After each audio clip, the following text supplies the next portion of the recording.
छठे दिन का अंतिम जो सत्र, जो use of ICT in teaching and testing of languages, वो अभी उस विषय पर चर्चा करके हम लोग उस कमी को पूरा कर लेंगे। और वो चर्चा करने वाले और कोई नहीं, सुबह से हमारे आपके साथ जुड़े हुए हैं हमारे सहयोगी डॉक्टर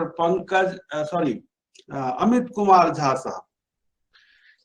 अमित जी ने महात्मा गांधी अंतर्राष्ट्रीय हिंदी विश्वविद्यालय वार्धा महाराष्ट्र से इंफॉर्मेटिक्स एंड लैंग्वेज इंजीनियरिंग इस विषय क्षेत्र में इन्होंने पीएचडी की उपाधि प्राप्त की है।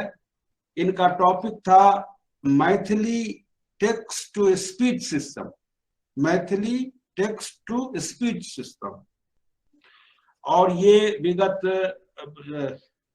2018 से हमारे संस्थान में कनिष्ठ रिसोर्स पर्सन टेक्निकल के रूप में काम कर रहे हैं।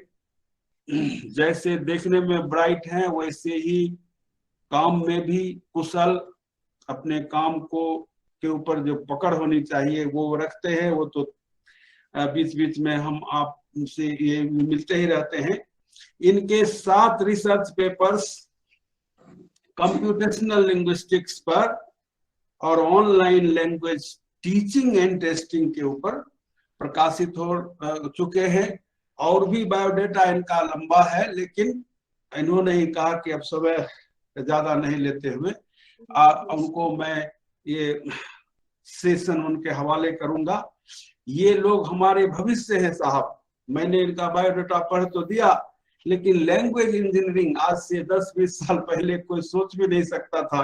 Electrical engineering, mechanical, civil, electronics सब लोग जानते थे, केमिकल आया, अब लैंग्वेज इंजीनियरिंग। तो ये सब हमारे देश के और टेक्नोलॉजी और सूचना और कंप्यूटर के क्षेत्र की क्रांति के ये लोग नायक हैं अभी भी, और आगे इनका महत्व बढ़ता ही जाएगा। इसी शुभकामना के साथ मैं सत्र हवाले करता हूँ डॉक्टर अमित कुमार झा साहब को। और हाँ, ठीक है। बहुत बहुत धन्यवाद वीरेश सर। दोस्तों, आप सभी का नमस्कार एक बार पुनः। जैसा कि वीरेश सर बताए कि अभी जो हमारा क्लास है वो है use of ICT in teaching testing of language including social media platform. जैसा कि आप टाइम टेबल में देखें थे, ये क्लास वैसे डॉक्टर पंकज द्विवेदी सर लेने वाले थे, लेकिन वो व्यस्त हैं, तो उनके एब्सेंट में मैं कोशिश करूंगा कि उनके इतना तो नहीं मैं कर पाऊंगा, लेकिन कोशिश करूंगा कि मैं जहां तक हो सके आप लोगों का जो भी कंसेप्ट हो इसमें मैं क्लियर कर दूं, और जितना मुझसे हो पाएगा मैं प्रयास करूंगा। तो दोस्तों, मैं अपना पीपीटी शुरू करता हूं। मेरा जो क्लास होगा इसमें कुछ मैं थ्योरेटिकल चीजें बताऊंगा, उसके बाद कुछ प्रैक्टिकल एस्पेक्ट भी मैं आप लोगों को बताऊंगा। और आप में से जितने भी लोग हैं वो लगभग ये चीज जानते होंगे कि आईसीटी आप लोगों के लिए कोई ऐसी नई चीज है, लेकिन जो कोरोना आ गया और इसके बाद जो महामारी आई और फिर हमारा पूरा एजुकेशन जो है वो कहीं ना कहीं आईसीटी पर ही आकर के बेस्ड हो गया। तो अब जो ये पिछले विगत 2 वर्षों से है, जो लोग आईसीटी के बारे में नहीं भी जानते होंगे वो विगत 2 वर्षों में अच्छी तरीके से आईसीटी के बारे में जान गए होंगे, समझ लिए होंगे। तो दोस्तों, मैं शुरू करता हूं। जैसा कि ये आप देख पा रहे होंगे, आईसीटी ये एक्रोनिम्स फॉर्म है। इसके फुल फॉर्म जो होते हैं वो होते हैं इंफॉर्मेशन एंड कम्युनिकेशन टेक्नोलॉजी। तो यहाँ आप देख पा रहे होंगे 3 वर्ड है, इंफॉर्मेशन, कम्युनिकेशन और तीसरा टेक्नोलॉजी। हालांकि आप लोग जानते होंगे इसके बारे में, लेकिन मैं थोड़ा सा आपको बता देता हूं इंफॉर्मेशन के बारे में। पहले देखते हैं इंफॉर्मेशन क्या होता है। तो इंफॉर्मेशन के बारे में जानने से पहले आप उसका जो छोटा फॉर्म है, जिसको हम लोग डेटा बोलते हैं, डाटा बोलते हैं, उसके बारे में हम लोग जानेंगे। डेटा जो होता है, कोई भी टेक्स्ट या कोई भी आपका नंबर्स जिसको हम कंप्यूटर में स्टोर करते हैं वो हमारा डेटा होता है, अगर कंप्यूटर के मामले में बोले। और जब इस डेटा पे हम लोग प्रोसेसिंग करते हैं, ठीक है, डेटा पर कुछ प्रोसेस करके जो हमें मिलता है वो होता है इंफॉर्मेशन। और जब इंफॉर्मेशन पे भी फर्दर हम प्रोसेसिंग करते हैं तो हमें उससे क्या होता है, नॉलेज एक्वायर होती है। अब ये तो हो गया कंप्यूटर के टर्म में। एक जनरल लाइफ में आप डेटा को कैसे समझिएगा, इंफॉर्मेशन कैसे समझिएगा, नॉलेज कैसे समझिएगा। तो एक बेसिक सा एग्जांपल मैं आपके सामने लेता हूं। जैसे देखिए डेटा, डेटा क्या हुआ, अगर मैं बात करता हूं पानी, ठीक है, तो ये सिर्फ पानी अगर मैं बोलता हूं तो ये क्या हो गया, या वाटर, ये हो गया डेटा। अब अगर हम ये बोलते हैं कि पीने का पानी, ठीक है, पानी में क्या, पीने का पानी, तो ये हमारा क्या हो गया, इंफॉर्मेशन हो गया। जैसे आप कहीं पानी लिखा हुआ है उससे सिर्फ आप नहीं कुछ समझ पाएगा, लेकिन जब हम लोग बोले पीने का पानी तो मतलब हो गया कि कुछ इंफॉर्मेशन उससे हमें मिल रहा है कि ये पानी जो है वो पीने का है, तो ये हमारा हो गया इंफॉर्मेशन। जब इस पे भी हम और प्रोसेस करते हैं, जैसे हमें साफ पानी पीना चाहिए, तो ये जो हो गया पीने के पानी पर भी क्या हो गया, प्रोसेस हम कर दिए, तो वो हमारा क्या हो गया, नॉलेज हो गया। ये एक जनरल लाइफ में मैं आपको एग्जांपल दिया। इसके बाद अगला टर्म आता है कम्युनिकेशन। इंफॉर्मेशन क्या होता है ये जान गए, अब हम लोग देखते हैं कम्युनिकेशन। तो कम्युनिकेशन के बारे में हम सभी वाकिफ हैं। कम्युनिकेशन का मतलब होता है कि कोई एक मैसेज है हमारे पास, और एक होता है सेंडर, मतलब जो मैसेज भेज रहा है, दूसरा होता है रिसीवर, जो मैसेज रिसीव कर रहा है, ठीक है। अब यहाँ पे क्या है, आप देख पा रहे होंगे, जब हमको एक हमारे पास कम्युनिकेशन के लिए जो एसेंशियल चीजें हैं, वो ये 4 चीजें एसेंशियल है कि एक सेंडर होना चाहिए, मतलब कोई ना कोई ऐसा होना चाहिए जो मैसेज भेजे। उसके बाद हमारे पास एक मैसेज होना चाहिए, जो चीज मुझे भेजना है। तीसरा होता है मीडियम, मतलब अगर हम मैसेज यहां से वहां, जैसे मैं कुछ बोल रहा हूं, ये मैं मैसेज दे रहा हूं, तो मैं सेंडर यहां हो गया, आप सभी सुन रहे हैं, तो आप सभी क्या हो गए, रिसीवर हो गए। और मैं बात कर रहा हूं आईसीटी के बारे में, तो आईसीटी हमारा क्या हो गया, मैसेज हो गया, ओके। और हम दोनों के बीच में मीडियम का काम क्या कर रहा है, तो ये कंप्यूटर है, या फिर हम जो देख पा रहे हैं जो डिवाइसेस है, वो हमारा क्या हो गया, इंटरनेट जो हो गया, वो हमारा क्या हो गया, मीडियम हो गया। तो ये सब चीजें में से अगर कोई एक भी चीज एब्सेंट रहेगा तो हमारा कम्युनिकेशन नहीं हो पाएगा। इसके बाद आप देख पा रहे होंगे एक रिस्पॉन्स नाम की चीज होती है। रिस्पॉन्स का मतलब क्या है कि जैसे अगर कोई मैसेज मैं आपको भेज रहा हूं सेंडर बन के, तो आप तक मैसेज अगर मिला तो आप उसके रिस्पॉन्स में कुछ, कभी हो सकता है आप कुछ बोलते हैं या कोई मैसेज करते हैं कि हाँ सर मैं समझ रहा हूं, तो ये हमारा क्या हो गया, रिस्पॉन्स हो गया। तो पूरा कम्युनिकेशन इसी चीज पर टिका हुआ है, वो चाहे कम्युनिकेशन हम जनरल लाइफ की बात करें या कंप्यूटर के क्षेत्र में हम लोग कम्युनिकेशन की बात करें। उसके बाद आपको पता होगा कि आईसीटी टूल्स हैं, बहुत सारे टूल्स हैं। आईसीटी टूल्स के लिए क्या क्या टूल्स है इसके बारे में मैं आपको बताता हूं। सबसे पहले क्या होता है आईसीटी में, पूरा जो है ये मल्टीमीडिया का कंसेप्ट है। आईसीटी का जो पूरा कंसेप्ट है वो इंटरेक्टिव मल्टीमीडिया से है। ये क्या होता है इसके बारे में विस्तार से मैं आपको आगे बताऊंगा। उसके बाद आईसीटी टूल्स क्या होता है, कंप्यूटर्स होता है, ठीक है। उसके बाद कंप्यूटर में भी आपको ऑडियो डिवाइस होता है, फिर आप जैसे इंटरनेट देख रहे हैं, टेलीविजन देख रहे हैं, मोबाइल गैजेट्स है, सोशल इंटरफेस है, इंटरेक्टिव व्हाइट बोर्ड है। इसके अलावा और भी बहुत कुछ जो भी आप देखते हैं, जो भी आप आईसीटी क्लासरूम या उसको स्मार्ट क्लासरूम बोलते हैं, स्मार्ट क्लासरूम में आप जो भी चीज देखते हैं, जो भी टूल्स देखते हैं, वो हमारा क्या है, आईसीटी टूल्स है। अब देखिए हम लोग, आप देखिएगा आईसीटी का जो सबसे मेन फोकस होता है वो कहीं ना कहीं मल्टीमीडिया पर होता है। मल्टीमीडिया जैसे कि नाम से ही स्पष्ट है कि मीडियम का फुल फॉर्म होता है मीडिया, और मल्टीमीडिया मतलब हो गया कि कई डायमेंशन के साथ जो मीडिया हो उसको हम लोग मल्टीमीडिया बोलते हैं। आपके लिए ये एक कोई नया टर्म नहीं है, आप लोग सभी लोग पूरे दिन कहीं ना कहीं किसी न किसी प्रकार मल्टीमीडिया के किसी न किसी फॉर्मेट से वाकिफ होते होंगे, कोई न कोई फॉर्मेट आप जरूर देखते होंगे। जो सबसे पहला आप हम लोग देखते हैं मल्टीमीडिया, वो क्या होता है, मास कम्युनिकेशंस के लिए जो यूज होता है, जो न्यूज़पेपर होता है। न्यूज़पेपर में भी पहले आप लोग क्या देखते थे, पहले जो पुराना न्यूज़पेपर होता था वो पेपर का न्यूज़पेपर होता था, मतलब कागज होते थे। लेकिन अब क्या हो गया, न्यूज़पेपर का भी ई वर्जन लॉन्च हो गया। लगभग जितने भी न्यूज़पेपर एजेंसियां हैं वो अपना हार्ड कॉपी के साथ, उसको हम लोग बोलते हैं हार्ड कॉपी, जो आपके पास न्यूज़पेपर के फॉर्म में आता है। उसके अलावा आप देखते होंगे कि हमारे पास न्यूज़पेपर कंप्यूटर से भी या मोबाइल डिवाइस के द्वारा भी आप न्यूज़पेपर को पढ़ सकते हैं। न्यूज़पेपर में बेसिकली जो होता है वो क्या क्या चीज आप देखते हैं, उसमें टेक्स्ट होता है, जो आप जैसे ये सामने देख पा रहे हैं वो टेक्स्ट है। इसके अलावा इमेज होता है, ग्राफिक्स होती है, और भी कई कई सोर्स होते हैं। तो उसके बाद ज्यादा आप लोग इसके बारे में वाकिफ हैं। उसके बाद पिछले देखिए, अगर आप देखते हैं कि मल्टीमीडिया का आज जिस फॉर्म को हम देख रहे हैं वो ज्यादा पुराना नहीं, 2 या 3 दशक पुराना है जब मल्टीमीडिया आया कंसेप्ट में। और उसके साथ जो आप ये न्यूज़पेपर देख रहे हैं, इंटरनेट देख रहे हैं, आप लोग जानते होंगे इंटरनेट इंडिया में जो है वो 1995 में आया। ठीक है, उसके बाद इंटरनेट आने के बाद अब जब थोड़ा और एडवांस जाते हैं, फिर आप देखते हैं 2004 के आसपास में हमारे पास गूगल, फेसबुक 2009 में, फिर व्हाट्सएप 2011 में। इस तरीके से आप देख पा रहे हैं जिस तरीके से टेक्नोलॉजी एडवांस हो रही है, चीजें हो रही है, उस हिसाब से आप लोग और ज्यादा इजिली मल्टीमीडिया के साथ ये जुड़ पा रहे हैं। ठीक है, मल्टीमीडिया में बेसिकली जो होता है वो वीडियोस, टेक्स्ट, डेटा, जो कि मैं आपको पहले बताया। तो इसके बारे में अब क्या है कि मल्टीमीडिया पहले जो होता था उसका सबसे मेन पर्पस जो बना था वो था इंटरटेनमेंट इंडस्ट्री के लिए। ठीक है, या न्यूज आप कम्युनिकेट कर रहे हैं। बाद में क्या हुआ कि 2 चीज, एक एजुकेशन और मल्टीमीडिया, दोनों को मिला करके एक टर्म बना जो आप देख रहे हैं, एडुटेनमेंट। एडुटेनमेंट का मतलब क्या है कि जिसमें आप मल्टीमीडिया का यूज करके एजुकेशन देते हैं। ठीक है, मल्टीमीडिया का यूज करके आप क्लासरूम टीचिंग करते हैं, मल्टीमीडिया का यूज करके आप बच्चों को शिक्षा देते हैं।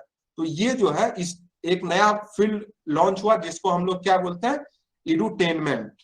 ठीक है, इसके बाद मल्टीमीडिया में चीजें हैं। मल्टीमीडिया में जो बेसिकली पुराना, अगर आप जाते हैं, जब तक इंटरनेट इतना एडवांस नहीं था जो फॉर्म में आज हम देख रहे हैं, तो हम लोग क्या करते थे, आप लोग भी कई लोग देखे होंगे, सीडी और डीवीडी।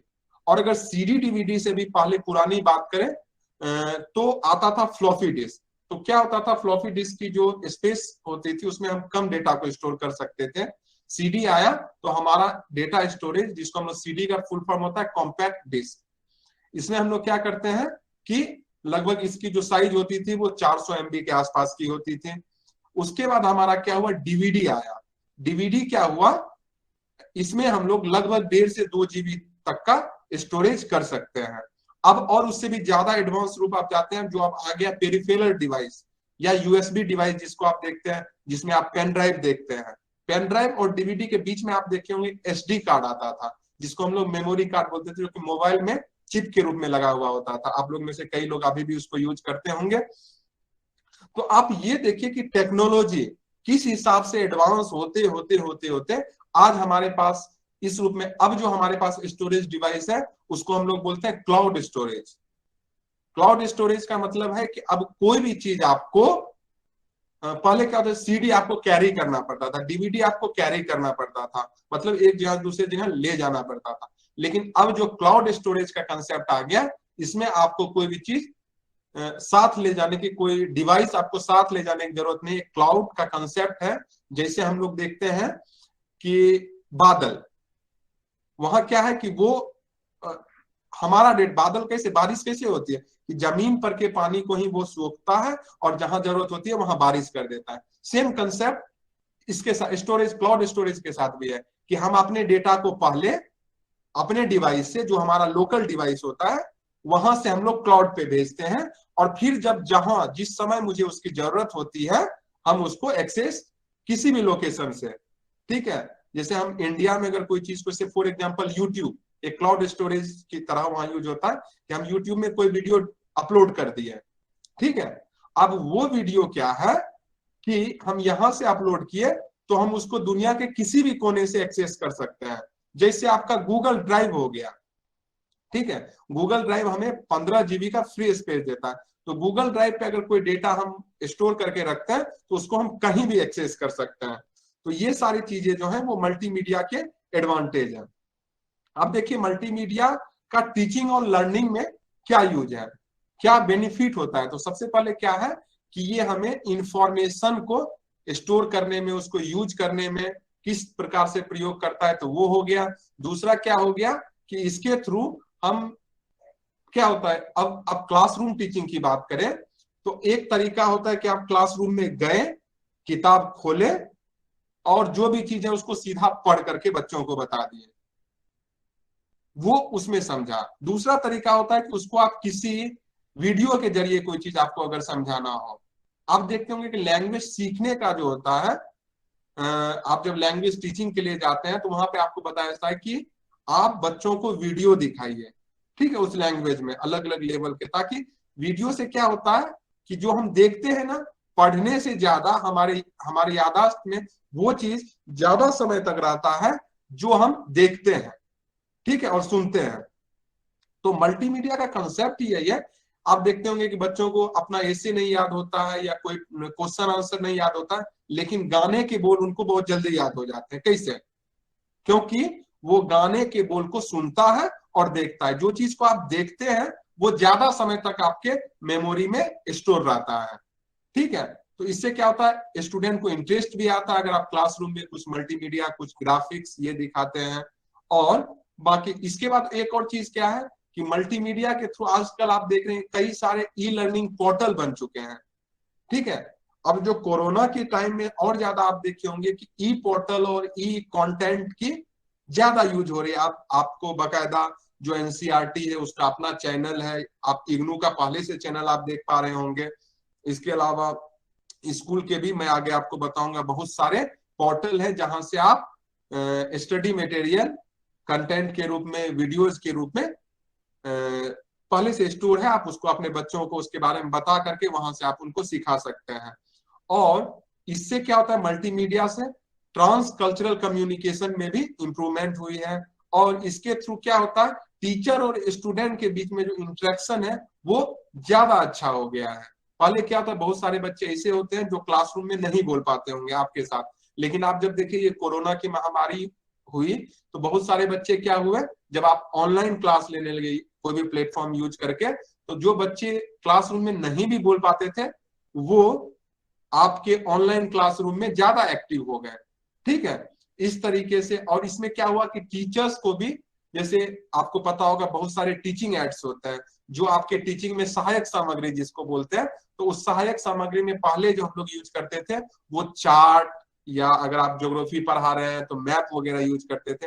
अब उसके जगह क्या हो गया, इंटरेक्टिव चार्ट आप यूज करने लगे। अब तो क्या हो, टेक्नोलॉजी इतनी एडवांस हो गई है कि आज के समय में अब लैब वर्क भी आप ऑनलाइन कर सकते हैं। बहुत सारे पोर्टल है जिसके थ्रू आप लैब का काम भी ऑनलाइन कर सकते हैं। तो ये सारी चीजें आप देख रहे होंगे कहीं ना कहीं हमारे एजुकेशन को सपोर्ट करने के लिए ये सारी चीजों का डेवलपमेंट हुआ है। मल्टीमीडिया में जैसे मैं आपको पहले ही बता दिया कि मल्टीमीडिया में क्या क्या एलिमेंट होते हैं। तो मल्टीमीडिया में टेक्स्ट होता है, ग्राफिक्स होती है, ऑडियो होता है, वीडियो होता है, एनिमेशंस होता है और इंटरेक्टिव। इस तरीके से सबका मिला जुला रूप जो होता है उसको हम लोग मल्टीमीडिया बोलते हैं। मल्टीमीडिया में जो अब टेक्स्ट होता है, टेक्स्ट के लिए क्या क्या चीज आपको कैसे बनाना है, जैसे आप कोई मल्टीमीडिया के लिए कोई कंटेंट बना रहे हैं, कंटेंट बना रहे हैं, तो आपको किन किन चीजों का ध्यान रखना है उसके बारे में भी मैं आपको आगे बताऊंगा। जो आप देखिए जनरल गाइडलाइंस है, गाइडलाइंस में क्या है कि आप जो लिखे वो ब्रीफ में हो, ये नहीं कि आप बहुत लंबा चौड़ा कंटेंट डेवलप कर रहे हैं। आप जिस चीज के लिए कंटेंट डेवलप कर रहे हैं उस हिसाब से आपको रखना होगा। और क्या होना चाहिए, जो फॉन्ट, सबसे बड़ी बात है कि फॉन्ट ऐसा ना हो कि फॉन्ट देख करके इंटरेस्ट ना जगे। तो फॉन्ट के साथ आप एप्रोप्रिएट फॉन्ट का यूज करें और अलग अलग टाइप्स को, स्टाइल्स को आप यूज कर सकते हैं। उसके बाद टेक्स्ट आपका जो है वो रीडेबल फॉर्मेट हो, मतलब आप टेक्स्ट को पढ़ सकते हैं। और आप देखिए बगल में मैं आपको कुछ फॉन्ट्स यहाँ दिखाया हूँ, ठीक है, अलग अलग टाइप के फॉन्ट्स होते हैं। हिंदी में भी आप देखते होंगे या आपके अपने लैंग्वेज गुजराती में भी अलग अलग फॉन्ट है। तो आप ऐसे फॉन्ट, सबसे पहले तो क्या है कि अब जो यूज है आपको यूनिकोड फॉन्ट यूज करना है, जिसके बारे में मैं आगे आपको बताऊंगा। और उसमें भी फॉन्ट जो हो, अलग अलग फॉन्ट है, जो ज्यादा अट्रैक्टिव फॉन्ट हो वो आप यूज करें, जो बच्चों को ज्यादा ये करें। ग्राफिक्स में भी आपका क्या होता है, अलग अलग तरीके के ग्राफिक्स को आप यूज कर सकते हैं, ठीक है। मैं कुछ आपको इमेज दिखा रहा हूं। ऑडियो में भी, ऑडियो के भी टाइप्स होते हैं, एनालॉग ऑडियो और डिजिटल ऑडियो। अब जो जमाना है वो डिजिटल ऑडियो का है, तो ऑडियो भी जो आप एक अच्छा ऑडियो यूज कीजिए अपने और अपने। तो एक्चुअली क्या होता है, जितना अच्छा आपका ऑडियो या वीडियो होगा, आप जब इसे बना, जैसे आप अगर कोई रिकॉर्डिंग कर रहे हैं तो अपना बैकग्राउंड का खास करके विशेष ध्यान रखिएगा कि आप जो वीडियो रिकॉर्ड कर रहे हैं उसके बैकग्राउंड में क्या आ रहा है। उसके बाद अगर कुछ कहीं पे कुछ प्रॉब्लम है नॉइज का है तो उसको आप नॉइज कैंसिलेशन करें, वो ऑडियो की पार्ट हो गए। इसी तरीके से बहुत सारी चीज है जिसका आपको ध्यान रखना चाहिए जब आप मल्टीमीडिया के थ्रू कोई टीचिंग कर रहे हैं या कोई आप ई कंटेंट डेवलप कर रहे हैं, तो कैसा आपका ऑडियो होना चाहिए, कैसा वीडियो होना चाहिए, आपके बैकग्राउंड कैसा होना चाहिए, इन सब चीजों का हालांकि आप देखते होंगे जो भी वहां गाइडलाइंस आपके लिए होता है कि आपको किस प्रकार का ऑडियो यूज करना है, वीडियो है तो आपको कैसा यूज करना है। ठीक है, कोई कंट्रास्ट वीडियो आपको यूज नहीं करना है, बैकग्राउंड आपका कैसा होना चाहिए। ठीक है, तो ये सारी चीजें होती हैं जब आप कोई मल्टीमीडिया एप्लीकेशन डेवलप करते हैं, वहां आपको ध्यान रखना पड़ता है। उसके बाद क्या होता है कि अब देखिए एनिमेशन का टाइम है। एनिमेशन में भी आपको दो ऑप्शन है, आप 2 डायमेंशनल एनिमेशन यूज कर सकते हैं या 3 डायमेंशन एनिमेशन यूज कर सकते हैं। एनिमेशन का यूज करने से क्या बेनिफिट होता है कि कोई एक स्टेटिक्स इमेज है तो उससे जितना समझ में आएगा, अगर वो एनिमेटेड इमेज है, एनिमेटेड वो है, वीडियोज है, तो उसमें आप ज्यादा समझ पाएंगे। जैसे फॉर एग्जांपल मैं आपको बता दूं कि आपको सिखाना है कि अ कैसे लिखते हैं। ठीक है, एक तो तरीका क्या है कि आप उसको अ लिख करके, ठीक है, दिखा दिए और वो इमेज दिखा दिए। दूसरा तरीका क्या है कि आप उसको हैंड मूवमेंट दिखाइए कि जब हमें अ लिखना हो तो हमारा हाथ किस हिसाब से मूव करेगा। ये जो है इसको हम लोग बोलते हैं एनिमेशन।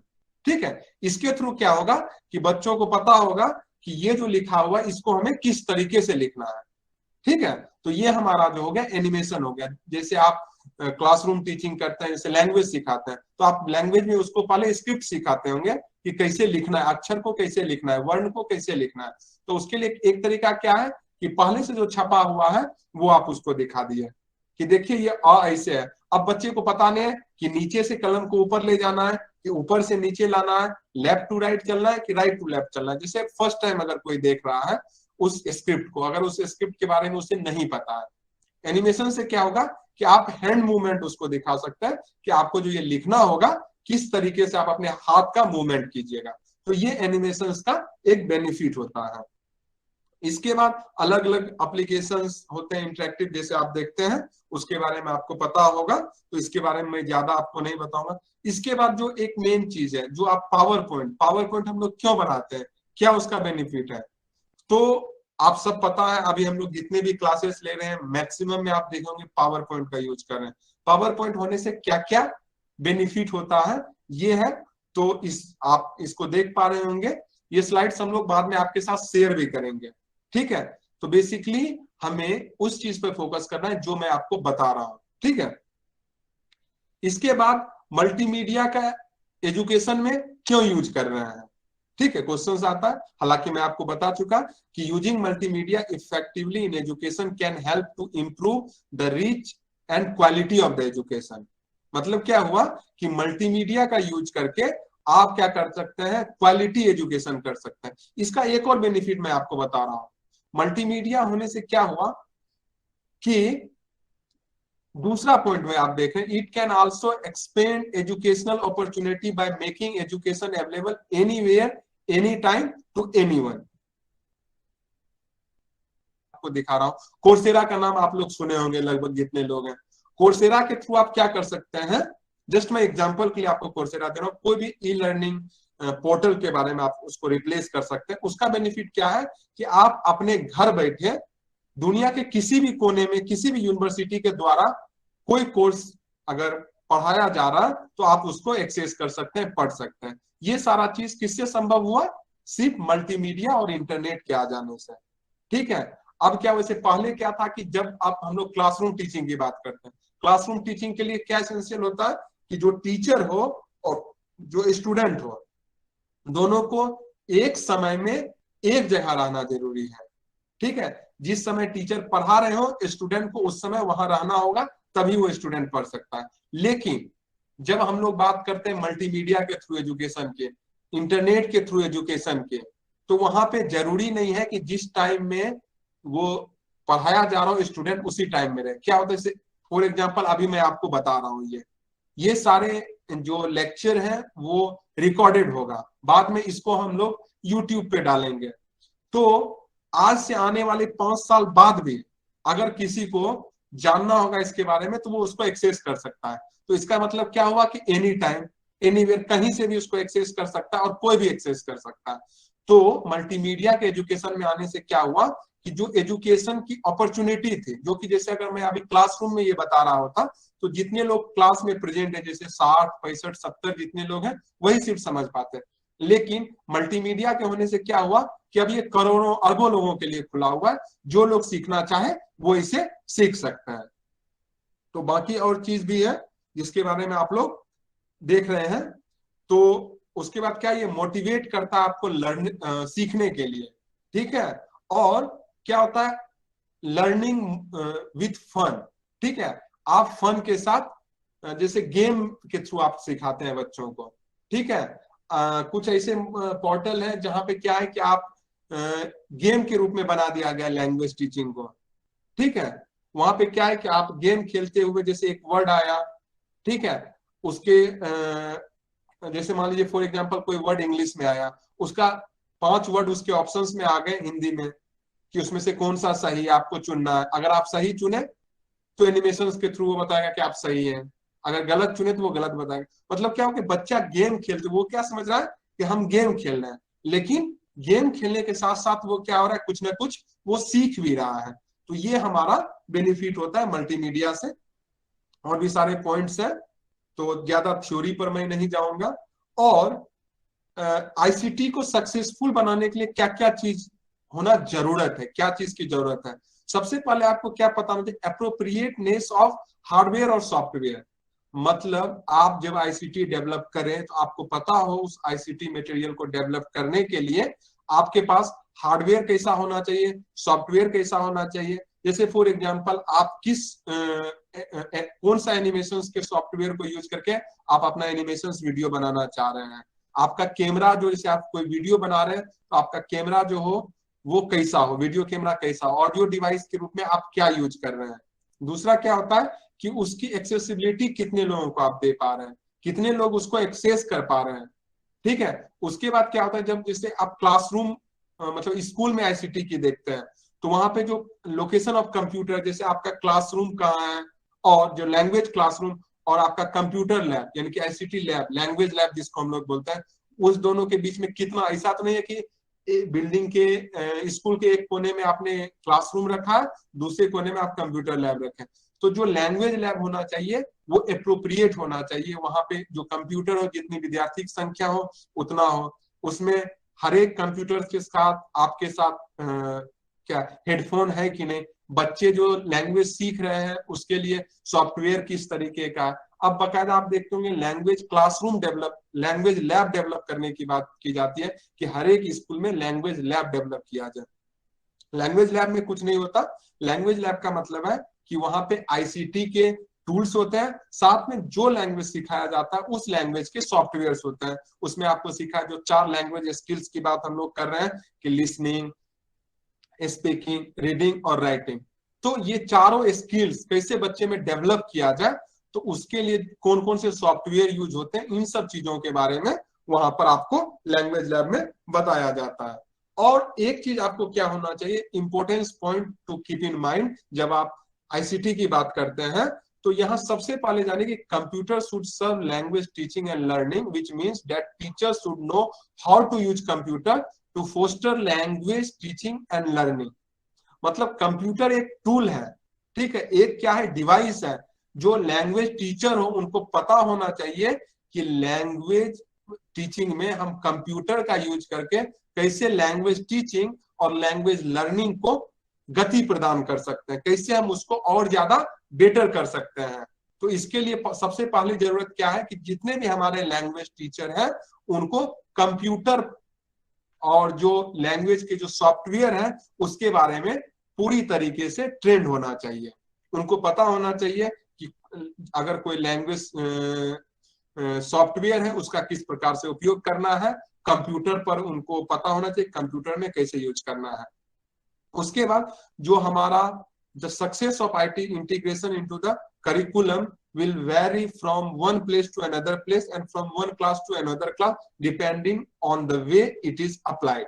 मतलब हुआ कि हम लोग जो करिकुलम है जरूरी नहीं, जैसे फॉर एग्जांपल अगर क्लास 1 के लिए हम लोग लैंग्वेज टीचिंग की बात करते हैं और अगर क्लास 6 में लैंग्वेज टीचिंग की बात करते हैं तो दोनों का जो अप्रोच हो, दोनों का जो आईसीटी प्लेटफॉर्म हो वो अलग अलग होगा। जैसे अगर कोई L1 लैंग्वेज मतलब फर्स्ट लैंग्वेज सिखाने के लिए कोई सॉफ्टवेयर है या सेकेंड लैंग्वेज सिखाने के लिए कोई सॉफ्टवेयर है या कोई फॉरेन लैंग्वेज सिखाने के लिए कोई सॉफ्टवेयर है, तो सबका अलग अलग लेवल होता है, सबका अलग अलग क्या बोलते हैं, और हर एक बच्चों का जैसे L2 सीख रहे हैं तो उस टाइम में हमारा सीखने की जो कैपेसिटी है वो अलग अलग होते हैं, तो उसके हिसाब से हमें आईसीटी डेवलप करनी चाहिए। और सबसे इंपॉर्टेंट बात है कि जो हमारे टीचर, क्योंकि देखिए हम लोग बात कर रहे हैं लैंग्वेज टीचिंग के, तो लैंग्वेज टीचिंग जो होता है वो टीचर उसमें मुख्य होता है, और जब लैंग्वेज लर्निंग की बात करते हैं तो वहां स्टूडेंट मेन रोल में होता है। तो लैंग्वेज टीचिंग की जब हम बात करते हैं तो टीचर को पूरा क्लियर कट आइडिया होना चाहिए, उनको पूरी तरीके से पता होना चाहिए कि when what and where to use ICT material, मतलब आईसीटी मटेरियल का प्रयोग कब, ठीक है, व्हेन मतलब कब, क्या और कहां करना है, ये आपको क्लियर पता होना चाहिए कि अगर हमें सिखाना है लैंग्वेज तो हमें कौन सा मटेरियल यूज करना है, कब यूज करना है, कहां यूज करना है, तो इसके बारे में क्लियर कट आइडिया होना चाहिए।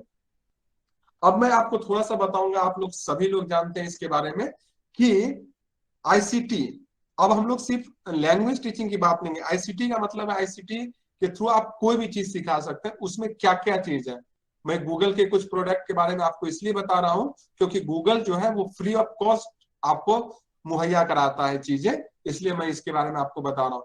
गूगल आप लोग हालांकि कुछ लोग या सब लोग इसके बारे में पहले से जानते होंगे, इसको यूज करते होंगे। अभी जो मैं मेरा बताने का उद्देश्य है वो आप क्लासरूम में अपने बच्चों के साथ कैसे इसको प्रयोग कर सकते हैं, कैसे आप इसको और ज्यादा क्लासरूम टीचिंग को या ऑनलाइन, अभी जो कोरोना का समय था आप ऑनलाइन क्लास लेते थे, बहुत सारे लोग यूज कर रहे होंगे, इसका क्या बेनिफिट है सबके बारे में मैं आपको बताऊंगा। हालांकि आपको पता भी होगा बहुत कुछ बारे में, या हो सकता है एक दो आपको नया मालूम मिले। गूगल डॉक, गूगल डॉक क्या होता है आप सबको पता होगा लगभग। गूगल डॉक जैसे आप वर्ड, कोई चीज आपको लिखना हो, ठीक है, लिखना हो, उसके लिए हम लोग डॉक्यूमेंट फाइल, कोई डॉक्यूमेंट आपको डेवलप करना हो उसके लिए हम लोग गूगल डॉक का यूज करते हैं। फिर गूगल स्प्रेडशीट है, स्प्रेडशीट गूगल एक्सेल है, जैसे आपको कोई टेबल बनाना हो स्टूडेंट का, मान लीजिए फॉर एग्जांपल आपको मार्कशीट तैयार करना हो, तो इन सब चीजों के लिए हम लोग स्प्रेडशीट का यूज करते हैं। गूगल फॉर्म, गूगल फॉर्म के थ्रू हम लोग क्या करते हैं, केस स्टडी की बात जैसे आती है, ऑनलाइन डेटा कलेक्शन करते हैं, तो उसके लिए किसी का फीडबैक लेना हो तो इसके लिए हम लोग गूगल फॉर्म का यूज करते हैं। इसके बाद गूगल क्लासरूम, इसके बारे में आपको विस्तार से बताऊंगा गूगल क्लासरूम क्या होता है, इसका कैसे प्रयोग किया जाता है, ठीक है। ये गूगल क्लासरूम आईसीटी के का ही एक सबसे मेन आप बोल सकते हैं आपको मुहैया कराता है। गूगल मीट, गूगल मीट के बारे में आप सभी जान रहे हैं, हम और आप अभी जो जुड़े हैं उसमें हमारा कौन मदद कर रहा है, गूगल मीट मदद कर रहा है। हम लोग गूगल मीट के द्वारा आपस में जुड़े हुए हैं। गूगल मीट का क्या यूज होता है, वीडियो कॉन्फ्रेंसिंग के लिए, अगर हमें जैसे हम और आप अभी जुड़े हुए हैं। उसके अलावा आप जानते हो गूगल ट्रांसलेशन का, हम में से सब लोग गूगल ट्रांसलेशन का प्रयोग करते हैं। गूगल ट्रांसलेशन में क्या होता है, एक टेक्स्ट को, एक लैंग्वेज के चीजों को आप दूसरे लैंग्वेज में कन्वर्ट करते हैं। गूगल ट्रांसलेशन के बहुत सारे, पहले क्या होता था, इसमें आप सिर्फ टेक्स्ट को ट्रांसलेट कर सकते थे, अब बहुत सारे नए फीचर्स आप देख पा रहे होंगे यूज होने लगा कि आप कोई फोटो खींच करके उसका भी आप ट्रांसलेट कर सकते हैं। गूगल जैमबोर्ड के बारे में आपको पता होगा। गूगल बुक, गूगल बुक क्या होता है, ये ई बुक पोर्टल है जहां से आप बुक को पढ़ सकते हैं।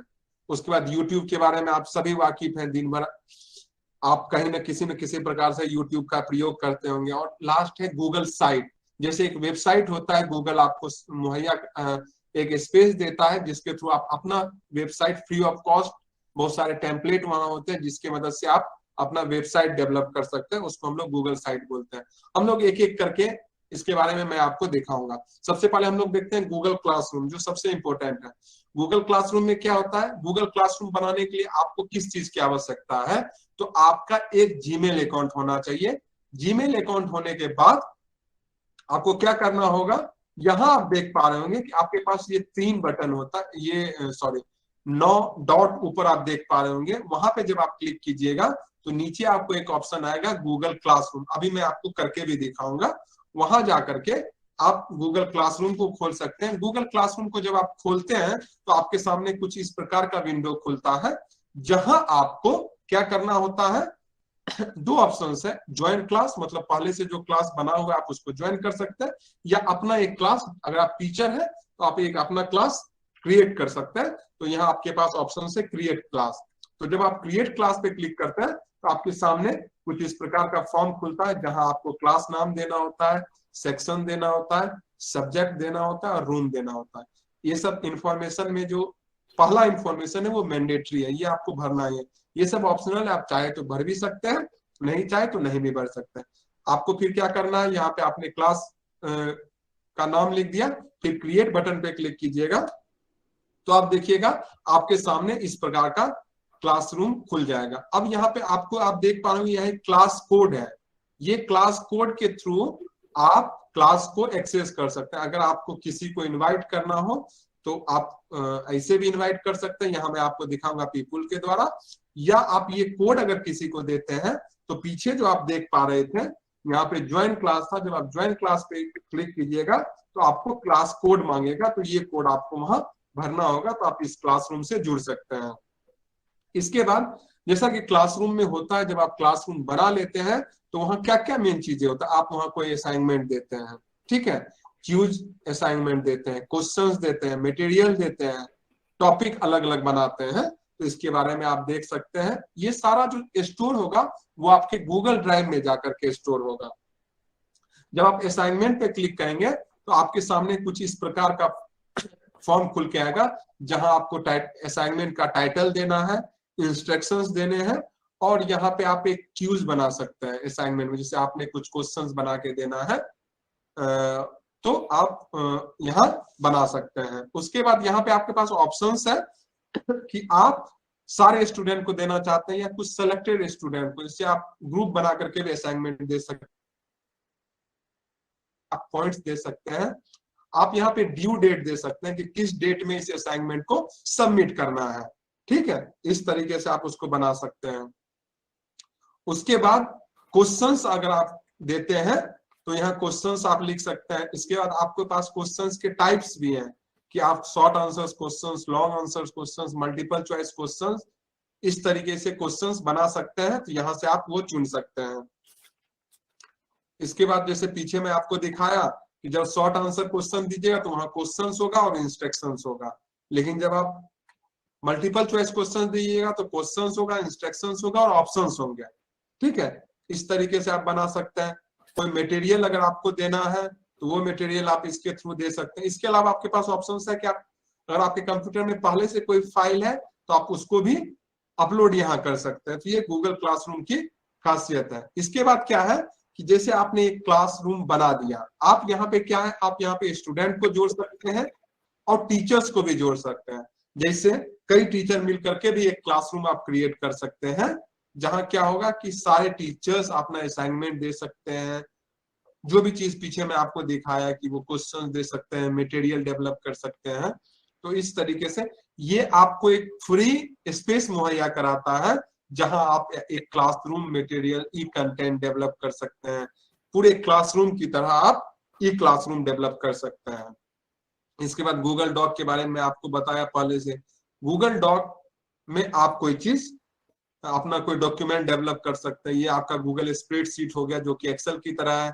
फिर गूगल स्लाइड्स, जैसे हम लोग पावर पॉइंट देखते हैं, माइक्रोसॉफ्ट पावर पॉइंट या बाकी और कोई ऑफिस का पावर पॉइंट, उसी तरीके से गूगल भी आपको मुहैया कराता है कि आप अपना स्लाइड बना सके। देखिए अंतर क्या होता है, बेनिफिट क्या है, एक दो बेनिफिट मैं आपको बताता हूँ गूगल प्रोडक्ट यूज करने का। कि जैसे अगर आप कंप्यूटर पे या माइक्रोसॉफ्ट ऑफिस का यूज करके कोई डॉक्यूमेंट या स्लाइड या कोई पावर पॉइंट बना रहे हैं, तो आपको क्या करना होगा, कहीं आप दूसरे जगह जा रहे हैं तो आपको वो अपने किसी डिवाइस में लेकर के जाना होगा। जैसे पेन ड्राइव में आपको अपना स्लाइड लेकर के जाना होगा। गूगल स्लाइड में बनाने के बाद क्या होगा, ये आपके ड्राइव पे स्टोर होगा, जहां आप चाहे उसको एक्सेस कर सकते हैं। दूसरा तरीका, जब जैसे आप बना रहे हैं, बनाते बनाते क्या हुआ, लाइट चली गई और आपका कंप्यूटर बंद हो गया, और आपने अगर माइक्रोसॉफ्ट वर्ड या माइक्रोसॉफ्ट एक्सेल में बना रहे हैं तो आप उसको सेव नहीं किए, तो आपके द्वारा जो आपने जो टाइप किया था या जो स्लाइड बनाया था वो डिलीट हो जाएगा। लेकिन गूगल स्लाइड या गूगल डॉक का बेनिफिट क्या है कि जैसे आप सिंगल चेंज करते हैं, कोई एक की प्रेस करते हैं आपने कीबोर्ड का, वो तुरंत उसको क्या करता है, ड्राइव में सेव करता जाता है। हर एक की स्ट्रोक के साथ, हर एक की प्रेस करने के साथ वो क्या करता है, सेव करता जाता है। तो आपका वो प्रॉब्लम नहीं होगा कि आपका डेटा स्टोर नहीं हुआ। गूगल फॉर्म के बारे में जैसा मैं आपको बताया, आप गूगल फॉर्म डेवलप कर सकते हैं। गूगल ट्रांसलेट के बारे में आपको बताया, जैसे देखिए आप, जैसे फॉर एग्जांपल अगर मुझे गुजराती नहीं आती है, ठीक है, तो अगर आप कोई कुछ गुजराती लिख करके दिए तो हम उसको क्या करेंगे, इंग्लिश में या हिंदी में ट्रांसलेट कर देंगे, ठीक है। तो हमें क्या, उसके साथ क्या होगा, एक ये फीचर्स हो गया। दूसरा है कि हम उसको सुन भी, यहाँ पे देखिए आप स्पीकर्स का ऑप्शन देख पा रहे, हम इसको सुन भी सकते हैं। जैसे हमें मान लीजिए ये पढ़ने नहीं आता, जैसे ये लिखा हुआ भारत महिती खने जो भी संदेश व्यवहार, तो हम अगर इसको नहीं पढ़ पा रहे हैं तो यहाँ पे क्लिक करके हम इसको सुन सकते हैं। इसके बाद YouTube में क्या होता है, आप अलग अलग, जरूर YouTube में देखिए हर चीज, हर तरीके का कंटेंट होता है, कुछ अच्छे कंटेंट्स होते हैं, कुछ गलत कंटेंट होते हैं। तो आप क्या कर सकते हैं, गलत कुछ नहीं होता, जैसे आपके के लिए यूजफुल होता है या आपके लिए यूजफुल नहीं होता। आप गूगल पे, जैसे ये मैं दिया था यहाँ, ये आपको गुजराती लैंग्वेज सिखाने का एक वीडियो है, ठीक है, गुजराती लैंग्वेज कैसे सीखा जाता है। उसके बाद कुछ ICT टूल्स है जो आप देख पा रहे हैं, जी सूट है, पिंटरेस्ट है, मूडल है, ठीक है। उसके बाद अब आता है कि जो न्यू एजुकेशन पॉलिसी है, ICT का यहाँ पे क्यों चर्चा हो रहा है, जो न्यू एजुकेशन पॉलिसी है उसमें ICT पर विशेष जोर दिया गया। अगर आप लोग, सॉरी, न्यू एजुकेशन पॉलिसी ने national education policy, sorry, national education policy 2020 जो है, इसमें जब आप पॉइंट नंबर 23 पर जाइएगा तो वहां पे बताया गया टेक्नोलॉजी यूज एंड इंटीग्रेशन, ठीक है। इसको आप पूरा पढ़िएगा, यहाँ पे आपको बताया जाएगा कि टेक्नोलॉजी का यूज करके कैसे टीचिंग और लर्निंग को और ज्यादा इफेक्टिवली बनाया जा सकता है, ठीक है।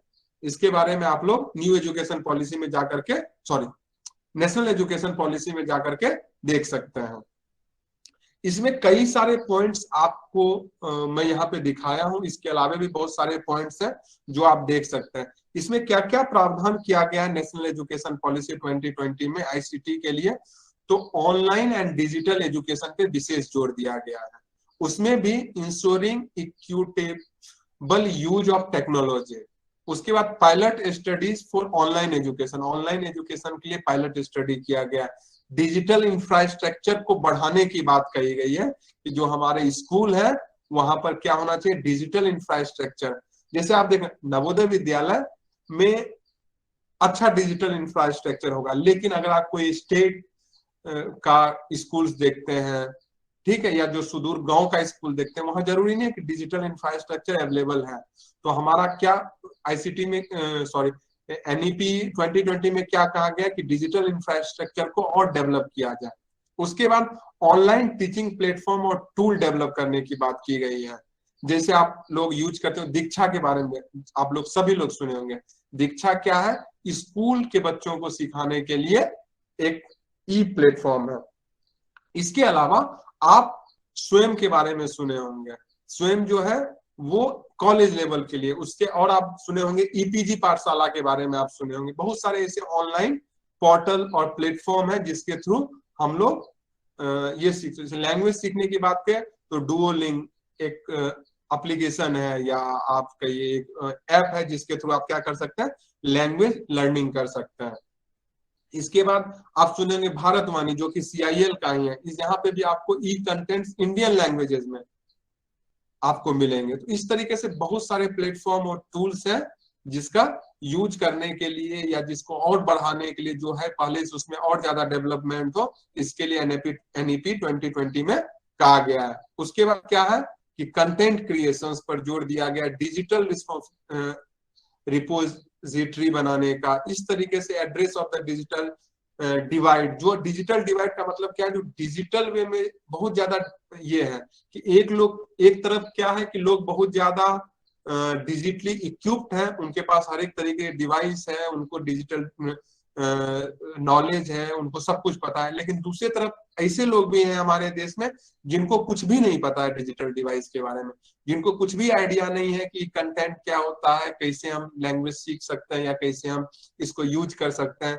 ये। और दूसरा उनको ये भी नहीं, उनके पास डिवाइस ही नहीं है जिसके थ्रू आप देखे होंगे ये जो कोरोना में जो ऑनलाइन एजुकेशन शुरू हुआ, तो आप न्यूज सुनते होंगे बहुत सारे ऐसे बच्चे हैं जिनके पास मोबाइल डिवाइस नहीं है कि वो ऑनलाइन क्लास में जुड़ सके। तो ये जो डिजिटल रूप से जो डिवाइडेशन है सोसाइटी में, इसको दूर किया जाए, वर्चुअल लैब एस्टेब्लिश किया जाए। उसके बाद ट्रेनिंग किया जाए, जो टीचर्स हैं उनको ट्रेन किया जाए कि कैसे आप ई कंटेंट डेवलप कर सकते हैं, इसके बारे में टीचर को ट्रेन किया जाए। उसके बाद आपको ऑनलाइन असेसमेंट और एग्जामिनेशंस का कैसे हो, कि ऑनलाइन कैसे एग्जाम लिया जाए, इन सब चीजों के बारे में विशेष जोर दिया गया है। अब देखिए, जब आप हर तरफ डिजिटल की बात करते हैं तो आप लोगों के मन में एक और चीज आता होगा, शंका आता होगा कि आप जानते हो डिजिटल में सेफ्टी और सिक्योरिटी बहुत बड़ा मसला है। ठीक है, कि साइबर वर्ल्ड हम लोग बोलते हैं, साइबर क्राइम के बारे में आप लोग सुनते होंगे। तो अगर आप कोई चीज क्लाउड में रखते हैं तो वो कितना सिक्योर है। आप बहुत न्यूज़पेपर में पढ़ते होंगे कि साइबर धोखाधड़ी में किसी के बैंक अकाउंट से पैसे निकाल लिए गए, किसी को फोन गया, उससे उनका OTP पूछ लिया गया और पैसे ले लिए गए। तो ये सब चीजें जो है ये क्या होता है, तो आपको इस चीजें में, जैसे स्पैम मेल के बारे में आपको पता होगा। स्पैम मेल क्या होता है, आप हर जीमेल क्या होता है, ऑटो डिटेक्ट करता है, कुछ कीवर्ड्स होते हैं जिसके थ्रू वो ये मान लेता है कि ये मेल जो स्पैम है। आप उसके बाद फिशिंग होती है। फिशिंग का मतलब क्या, आपको लोभ दिया जा रहा है। ठीक है, लोभ दिया जा रहा है कि जैसे फॉर एग्जांपल आपने 2 लाख का लॉटरी जीत लिया, इस लिंक पे क्लिक कीजिए, फिर आपको, और आप इंफॉर्मेशन भरिए और आपके अकाउंट में 2 लाख रुपए आ जाएंगे। या आपने एक कार जीत लिया, अब कार जीतने के लिए आपको क्या करना है, कार अगर आप अपने घर में चाहते हैं तो आपको कुछ पैसे देने होंगे, इतने पैसे इस अकाउंट में जमा कीजिए, आपको ये मिल जाएगा। ये चीजें जो है इसको हम लोग बोलते हैं फिशिंग। ठीक है, आपको जाल में फंसा रहा है। उसके बाद साइबर बुलिंग। साइबर बुलिंग क्या होता है, साइबर बुलिंग का मतलब है कि आपको, बुलिंग वर्ड से आप लोग वाकिफ होंगे, यही जब साइबर में हो जाता है मतलब आपको ऑनलाइन माध्यम से किसी तरीके से परेशान किया जा रहा है। ठीक है, इसका एक तरीका, इससे बचने का तरीका क्या है कि आप उसको सबसे फर्स्ट रिस्पॉन्ड ही मत करो। ठीक है, क्योंकि क्या होता है, कहा था आप जितना चिढ़ोगे सामने वाला आपको उतना चिढ़ाएगा, एक जनरल मतलब। तो इससे आपको कोई चीज, ये सिर्फ साइबर बुलिंग ने और भी चीज के लिए है कि आपके पास अगर कोई मेल आता है इस तरीके के, आपने इतना पैसे जीत लिया या आपको ये लॉटरी मिल गई या किसी भी तरीके इस तरह कोई मेल आता, तो आप उसको रिस्पॉन्ड नहीं कीजिए। या कोई लिंक है तो उस पर आप क्लिक मत कीजिए, ये सबसे पहला चीज है। दूसरा है कि आप उसका स्क्रीनशॉट लीजिए और आप उसके खिलाफ कंप्लेन कीजिए। उसके बाद अगला तरीका है कि आप उसको ब्लॉक कीजिए। जैसे फॉर एग्जांपल अगर फेसबुक, जस्ट एग्जांपल, अगर फेसबुक से आपको कोई ये कर रहा है, परेशान कर रहा है, तो आप उसको ब्लॉक कीजिए। और हर जितने भी सोशल नेटवर्किंग साइट है वहां पे ऑप्शन होता है रिपोर्ट करने का। व्हाट्सएप पे भी आपको ऑप्शन आता है ब्लॉक एंड रिपोर्ट, आप उसको रिपोर्ट कीजिए। और दूसरा है कि आप किसी और से उसके बारे में बात कीजिए, जो उस विषय के जानकार हैं, जो साइबर एक्सपर्ट है, आप उनके साथ बात कीजिए। और अगला चीज है, आप क्या रहिए, प्राइवेट रखिए। हर एक इंफॉर्मेशन को आप हर जगह मत शेयर कीजिए। अपने बारे में जो आपके इंफॉर्मेशन हो, जो प्राइवेट रखने की इंफॉर्मेशन हो, उसको आप कोशिश कीजिए कि ज्यादा से ज्यादा प्राइवेट रखें। और आपको उसके बाद आप अवेयर हो, आपको चीजों के बारे में जानकारी हो, साइबर लॉ क्या होता है, उससे कैसे बचा जाए, ठीक है, क्या क्या आपको उसमें बेनिफिट मिला, इन सब चीजों के सबसे पहले क्या आप में अगर अवेयरनेस होगी तो आप गलती नहीं कीजिएगा, और जो गलती कर रहे हैं आप उससे बचे भी रहिएगा। तो ये बेसिकली हमारा पूरा जो था आईसीटी था, मैं कोशिश किया कि आपको इसके बारे में बताऊं। इसके बाद अगर आप लोगों को कोई प्रश्न हो तो उसके बारे में कीजिए, या अगर आप चाहते हैं कि मैं आपको गूगल क्लासरूम अभी रन करके दिखा दूं तो मैं वो भी आपको दिखा सकता हूं। तो पहले मैं कोशिश करूं कि आपको दिखा दूं, वो ज्यादा सही होगा क्या?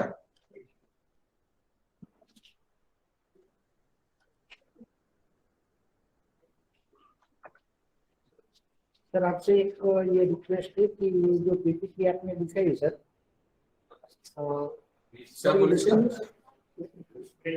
Sir please sir. हाँ बोलिए सर। सर ये जो आपने पीपीटी दिखाई है सर, वो थोड़ा ग्रुप में सेंड करिएगा सर। सर जितने भी पीपीटीज हैं वो सारे पीपीटी आपको वर्कशॉप के बाद आपको भेज दिया जाएगा।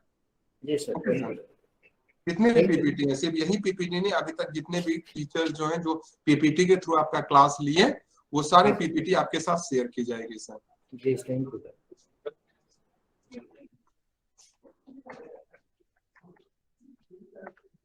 मैं आपको कुछ चीजें दिखा रहा हूँ, आप लोग देखिए।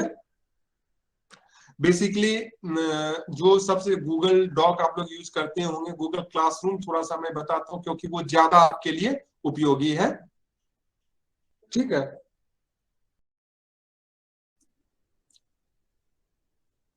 तो आपके सामने कुछ इस तरीके खुलेगा, आप यहाँ पे प्लस पे जाकर के आपको क्लिक करना है।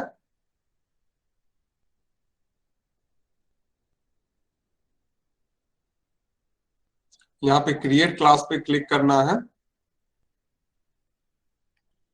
ठीक है।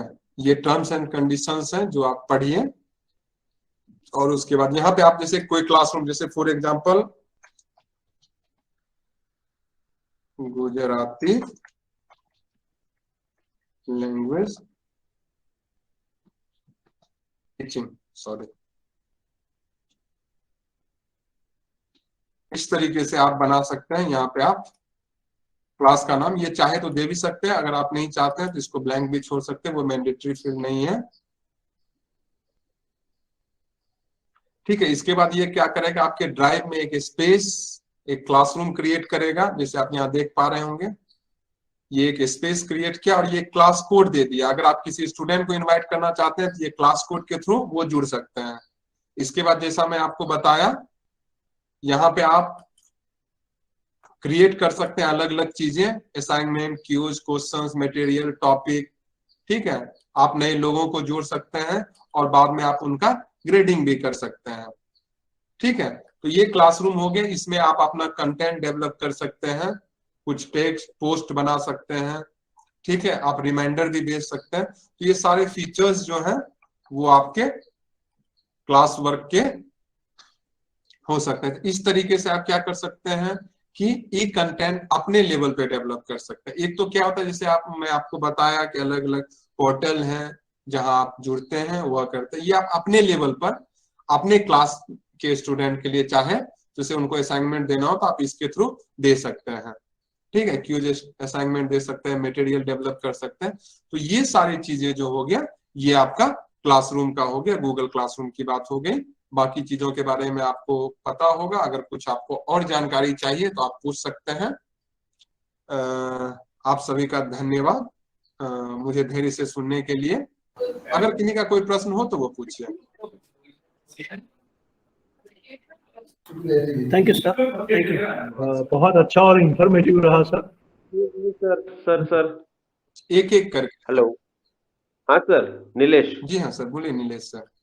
सर ये जैसे गूगल क्लासरूम हमने कर दिया, उसके बाद हमको जो इन्फॉर्म करना है स्टूडेंट्स को तो कैसे करना है, उस कोड को कैसे भेजना है? सर उसमें एक इनवाइट का ऑप्शन मैं आपको दिखाया था। हाँ जी सर। ठीक है, उस इनवाइट में जाकर के आपको अपने स्टूडेंट का ईमेल आईडी लिखना होगा, तो उनको इनविटेशन चला जाएगा। जैसे नीलेश, मिस्टर नीलेश पांड जो आपका गूगल नेम होगा, वो आपको इस क्लासरूम में इनवाइट कर रहे हैं।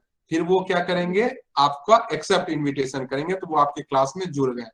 ठीक है। अच्छा, मेल के अलावा और कोई ऑप्शन जैसे व्हाट्सएप पर या मतलब टेक्स्ट मैसेज में? वो कोड जो मैं आपको दिखाया ना, जो आप जी, क्लासरूम के बाद क्लास कोड, वो कोड आप उनको भेजिएगा। और जब फर्स्ट टाइम गूगल क्लासरूम में जाकर के 2 ऑप्शन था, क्रिएट क्लास और ज्वाइन क्लास। ओके जी। सर, तो वो ज्वाइन हाँ। क्लास पे क्लिक करेंगे, फिर उनसे कोड पूछा जाएगा, तो वो कोड डालेंगे तो आपके ज्वाइन हो ये जाएगा। आपको एक नोटिफिकेशन होगा कि वो जो नाम होंगे, से for example Amit Kumar Jha wants to join your class, आप उनको अलाउ कीजिएगा, वो जुड़ जाएंगे। लिंक ऑप्शन नहीं होता? क्या सर? लिंक ऑप्शन नहीं होता ना इसमें? नहीं, वही लिंक- लिंक कोड जो है वही तो लिंक हुआ ना सर। नहीं, लिंक हुआ सर, लेकिन क्या होता है कि लिंक बच्चों को ईमेल खोलना पड़ेगा और सब कुछ करना पड़ेगा।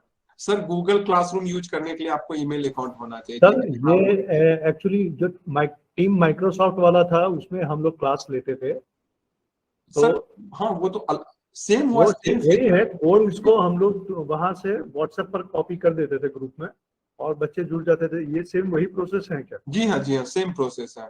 आप माइक्रोसॉफ्ट का यूज करते हैं, हम आपको गूगल के बारे में बताएं। हाँ, उसमें दोनों भी क्लासरूम क्विज और ये सब था, क्वेश्चंस और क्विज बैंक सब था उसमें। जी हाँ, सेम। देखिए क्या ना, गूगल और माइक्रोसॉफ्ट दोनों कंपनियां हैं, दोनों अपना प्रोडक्ट लॉन्च करते हैं, दोनों में फीचर्स लगभग सेम होते हैं, वर्किंग भी दोनों की लगभग सेम होती है।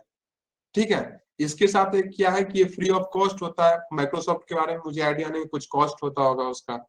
नहीं सर, नवोदय विद्यालय समिति की ओर से ये लेटर जारी हुआ था कि टीम माइक्रोसॉफ्ट में ही अब लेसन पढ़ाया जाए। हाँ, तो हो सकता है सर माइक्रोसॉफ्ट और उनका कुछ ये हुआ टाई अप या कुछ हो, तो आप यूज कर सकते हैं। दोनों का सेम है फीचर। देखिए बेसिकली मुझे यहाँ गूगल क्लासरूम के बारे में आपको नहीं बताना था। बेसिकली मेरा बताने का उद्देश्य था कि कैसे आप ई कंटेंट या ई मटेरियल या नहीं पर सर इंफॉर्मेटिव था, काफी इंफॉर्मेटिव। एक तो क्या होता है सर, जब से ये कोरोना है तो लगभग टीचर इसके बारे में ट्रेंड हो चुके हैं। बिल्कुल ठीक है, अगर आप ये सोचिए कि 2 साल पहले, ठीक है, लोगों को उतना मालूम नहीं था टेक्नोलॉजी के बारे में जितना इस विगत 2 साल में लोग सीखे हैं।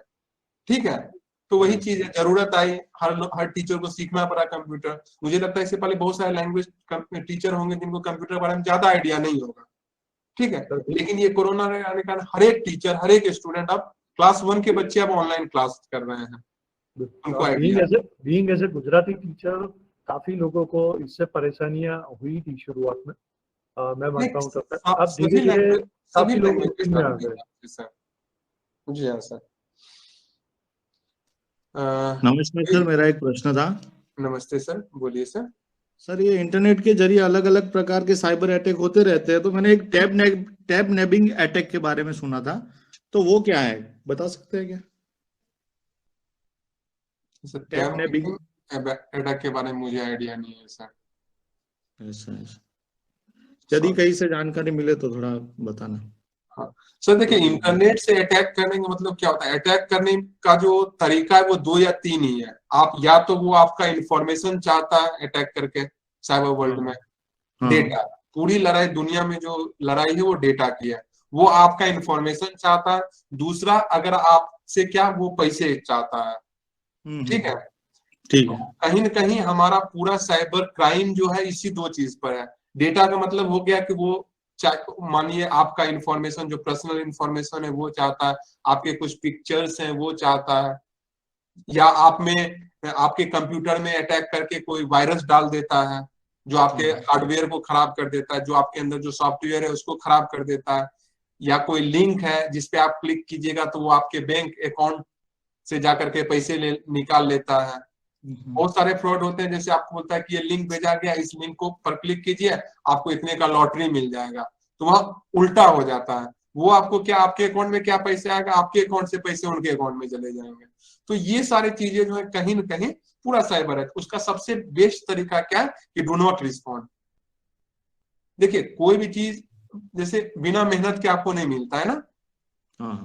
तो अगर कोई बोल रहा है कि आपने 2 लाख रुपए जीत गया, ऐसे लॉटरी में जीत गया जिसका टिकट आप कभी खरीदे ही नहीं, कभी आपको फोन है कि आपका मोबाइल नंबर जो है लॉटरी क्या बोलते हैं, ये ड्रॉ में आपका नंबर निकला और आपके नंबर को जो है 50,000 रुपए जीत गए आप, तो आपने तो कभी कोई ड्रॉ खेला ही नहीं, कोई लॉटरी का टिकट खरीदा ही नहीं, कैसे आपको 2 लाख रुपए मिल गया या 50,000 मिल गया।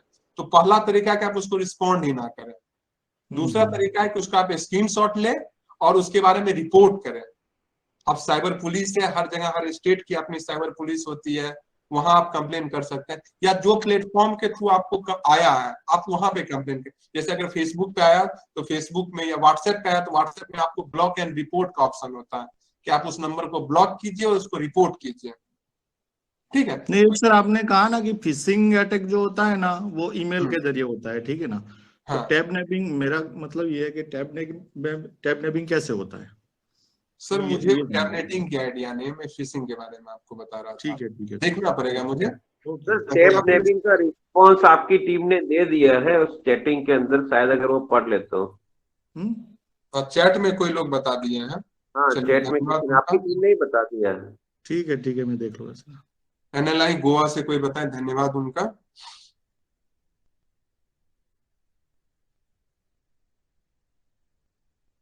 हाँ देखिए, वो कहीं न कहीं देखिए क्या है कि आपका इंफॉर्मेशन जो है, कहीं न कहीं उसको आपका डेटा चाहिए, आपका इंफॉर्मेशन चाहिए।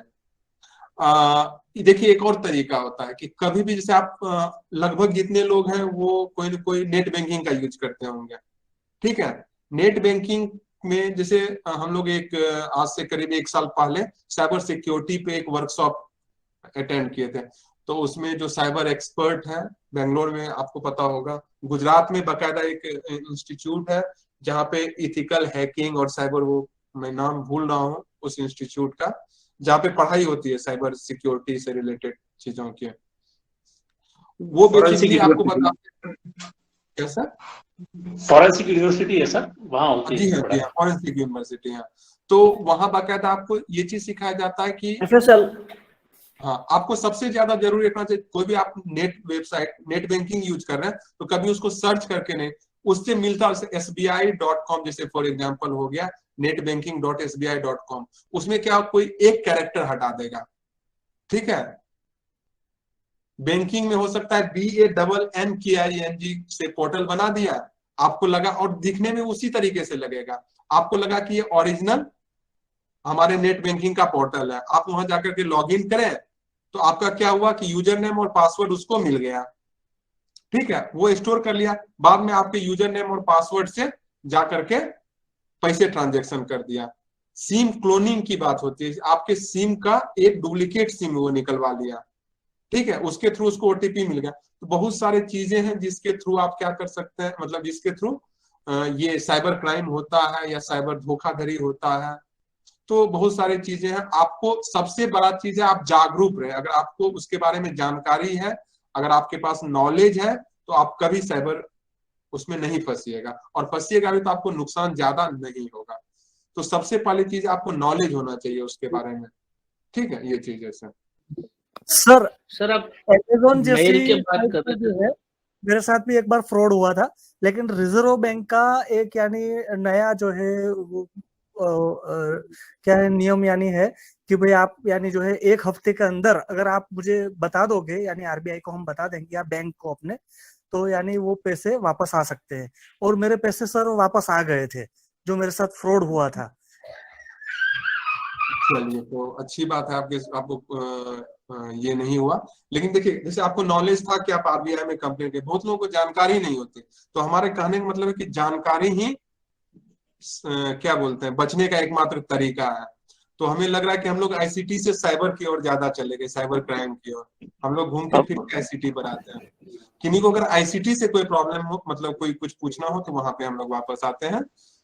ये साइबर क्राइम और साइबर वर्ल्ड कुछ, हालांकि कहीं न कहीं सब लोग, सब कुछ एक चीज से जुड़ा हुआ है, लेकिन हमें अपना फोकस अभी ICT पे रखना है। सर ये गूगल क्लासरूम के अंदर हम लोग जैसे कोई क्लास रिकॉर्ड करके रखना चाहे तो रिकॉर्ड करके रख सकते हैं क्या? जी हाँ, वहाँ पे आपके पास लिंक है, आप अपना वीडियोस बना करके आप अपलोड कर सकते हैं अपने ड्राइव में, और फिर उसको ऐड कर सकते हैं। At the time of teaching हम लोग उसका इंटरनेट का भी उपयोग कर सकते हैं, कोई चीज सर्च करके हमको उनको दिखानी है, गीत दिखाना है या कुछ दिखाना है तो कर सकते हैं क्या? जी हाँ, सब उसमें देखिए, गूगल क्लासरूम या कोई भी जब आप पोर्टल बनाते हैं ना, उसकी सबसे जो मेन विशेषता होती है कि वो टाइम बाउंड नहीं होता है। अच्छा, समझ रहे हैं?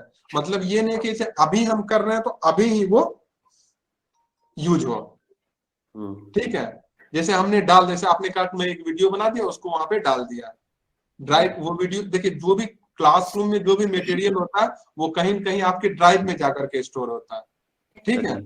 तो वो स्टोर रहा, जब तक आप उसको एक्सेस दिए हुए हैं बच्चे उसको यूज कर सकते हैं, ठीक है। जैसे आपका अपलोडिंग पूरा हो गया वो वहां से देखना शुरू कर सकते हैं। अच्छा, थैंक यू सर। धन्यवाद सर। हाँ, कोरोना काल में लगभग लोग ICT यूज किए, तो ये कोरोना काल में तो सर हमने बहुत वीडियो भी शेयर किए बच्चों को, यूट्यूब भी सीख लिया, बहुत सारी चीजें सीख ली सर। गूगल क्लासरूम का तो उपयोग भी किया, गूगल क्लासरूम में बहुत सारे मटेरियल भी अपलोड किया हमने इस बार, ये 2 साल में तो। हाँ सर, वो तो मैं बोला कि ये कोरोना के काल में ICT का बहुत ज्यादा लोग लिखे भी हैं। नहीं, क्लासरूम अच्छा है सर, बहुत अच्छा है क्लासरूम में। एक तो सेविंग अच्छी है, मतलब आपका कभी भी आप देख सकते हो उसको सेव करके। ये चीज है। तो देखिए कहीं न कहीं क्या है ना कि ये सब चीजें आपके टीचिंग में मदद करने वाली चीज, इसलिए इसको टीचिंग एड्स बोलते हैं ना। तो यहाँ पे आपको क्या होता है, टीचिंग में मदद करने वाले अलग अलग प्लेटफॉर्म में है, अलग अलग कंपनी। जैसे गूगल मीट की बात कर ले, जैसे अगर गूगल मीट नहीं होता तो हम और आप इस तरीके से नहीं जुड़े हुए होते हैं। तो ये भी कहीं ना कहीं अपना बेनिफिट है कि हम लोग आपस में जुड़े हुए हैं। तो ये अलग अलग सर एक क्वेश्चन है, गूगल मीट का और गूगल क्लासरूम दोनों में क्या डिफरेंस है? सर गूगल मीट एक वीडियो कॉन्फ्रेंसिंग ये है, आप बोल सकते हैं पोर्टल है जिसके थ्रू हम लोग वीडियो कॉन्फ्रेंस कर रहे हैं। क्लासरूम में नहीं कर सकते। क्लासरूम में क्या है कि आप क्लासरूम में मटेरियल आप भेज सकते हैं, असाइनमेंट दे सकते हैं, आप वहां पे क्यूज कॉन्टेक्ट करवा सकते हैं। तो देखिए दोनों का अपना अपना यूज है, ठीक है। अब ये वीडियो कॉन्फ्रेंसिंग का यूज हम लोग अभी टीचिंग लर्निंग में कर रहे हैं, कोई बिजनेस वाले अपने बिजनेस मीटिंग के लिए यूज करते हैं, ठीक है। तो ये सब चीज सर ये गूगल क्लासरूम के अंदर 2 वे कम्युनिकेशन नहीं होगा क्या? गूगल क्लासरूम में 2 वे कम्युनिकेशन की चीजें देखिए, अगर आप कोई असाइनमेंट देते हैं वो असाइनमेंट सबमिट करते हैं, यही तो 2 वे कम्युनिकेशन हुआ। नहीं, जैसे हम लोग पढ़ाते हो, जैसे क्लासरूम के अंदर हम लोग वो आंसर्स देते हैं, क्वेश्चन आंसर हो रहा है। नहीं होगा, इंग्लिश में नहीं होता है, वो नहीं होता है। देखिए आपको क्या होता है, गूगल क्लासरूम और ये इसको एक साथ यूज करना होगा। जैसे आप यहाँ पे क्या किए, गूगल मीट के थ्रू आप क्लास लिए, ठीक है, और गूगल